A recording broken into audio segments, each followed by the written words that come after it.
It's simple time once more, and this is Chef Tatong at magluluto naman tayo ng isang simple at masarap na putahe para sa inyong lahat.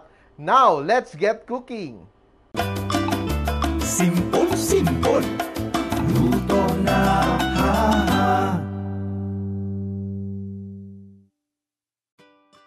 Ang lulutuin natin ngayon, isang version ng parang kaldereta, para siyang may tomato sauce, pero may peanut butter din siya. So, para siyang kaldereta na kare-kare na pinag-isa. At ito ay tinatawag na Sinantomas na popular sa areas ng Quezon. And yung gagawin natin ngayon ay gawa sa pork ribs. Galing sa Fresh Options yan. And first and foremost, before we start cooking, we will marinate our meat. Why do we marinate our meat? We marinate our meat, number one, to give it flavor, and number two, to help it tenderize para hindi masyadong matagal yung cooking natin kasi alam ko nagtitipid tayo ng gas lahat, di ba? So, what do? We add soy sauce. Meron tayong soy sauce. This is around 1/4 cup of soy sauce and pineapple juice. 1 cup of pineapple juice. No? So, the pineapple juice will also be our parang braising liquid later on. And we just allow that to soak. It's better to marinate it ahead of time para talagang manuot yung sarap. And also, aside from manuot yung sarap, tutulong siya sa pag-tenderize ng ating meat. No? So, yan, we just sprinkle a little bit of black pepper as well. And let that sit. So, let's say, for now, gagawin lang natin siyang 15 minutes. But if you can do it longer, even overnight, the better. Yan. Ngayon, medyo nag-marinate na ating pork ribs. Yung gagawin natin ay mag-iinit tayo ng konting oil and we will saute our aromatic. So, what do we have here?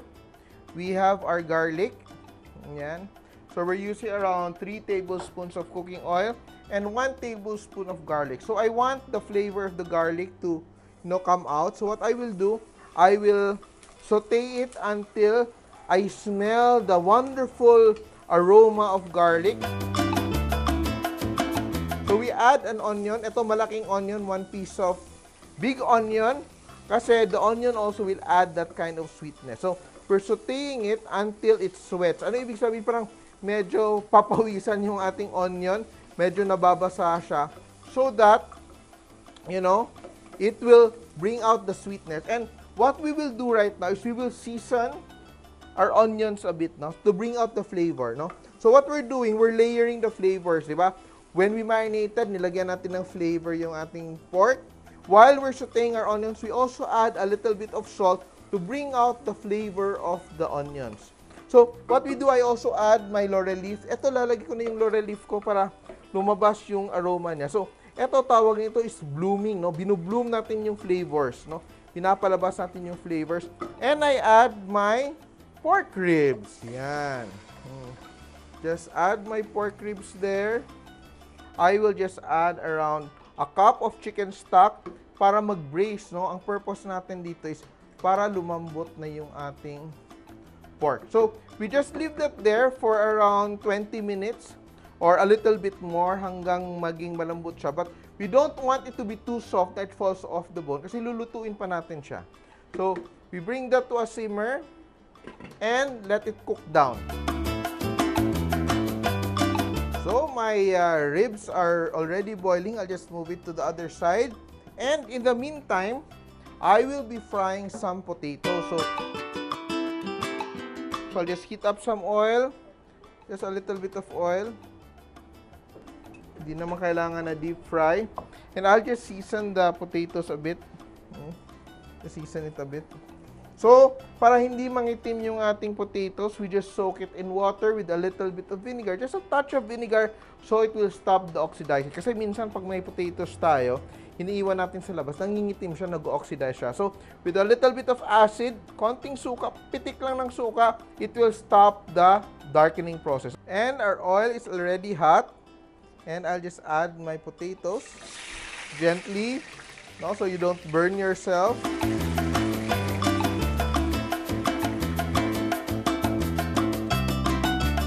So, ang patatas natin is already cooked. I will remove half while the other half I will leave to brown a little bit more pang garnish natin. And look at that, medyo malambot na yung ating ribs, no? It's already parang, di ba? It looks half yung dami kasi medyo lumambot na siya and nag-break down na yung kanyang protein. So, ibig sabihin, sobrang lambot na niya. We just add our tomato sauce. Adding 1 cup of tomato sauce. So, we don't want our pork to be overcooked kasi, di ba, lasog-lasog na siya. And we add our peanut butter. So, what makes this version very special is the peanut butter. Yan. So, we add half a cup of peanut butter. Yan. It will give richness. So, usually, di ba yung kaldereta natin, we add liver paste, liver pate. Nice color. It's not too red and it's not too brown, no? So, look at that. And medyo very nutty yung smell. You can really smell the peanut butter here. Very traditional. Then, we add half our potatoes, di ba, yung kanina. We fried our potatoes. I will put in half, or a little bit more than half para to add, no, that it thicken a little bit more. Then, I will add red bell peppers. Yan. That will add a very nice flavor and also color. And also some green peas.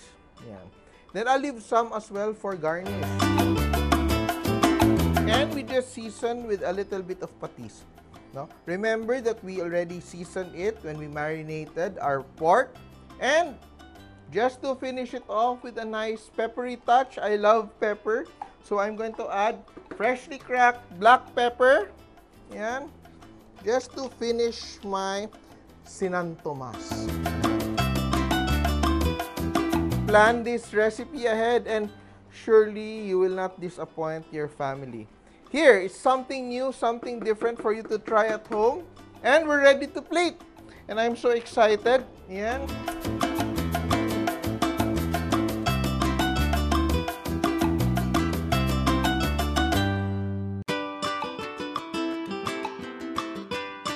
And we're done.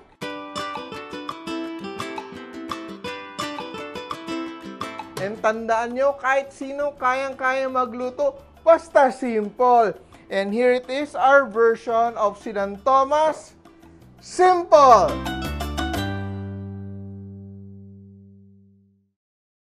Did you enjoy this video? Please follow and subscribe to our official pages. And of course, tag a friend as well.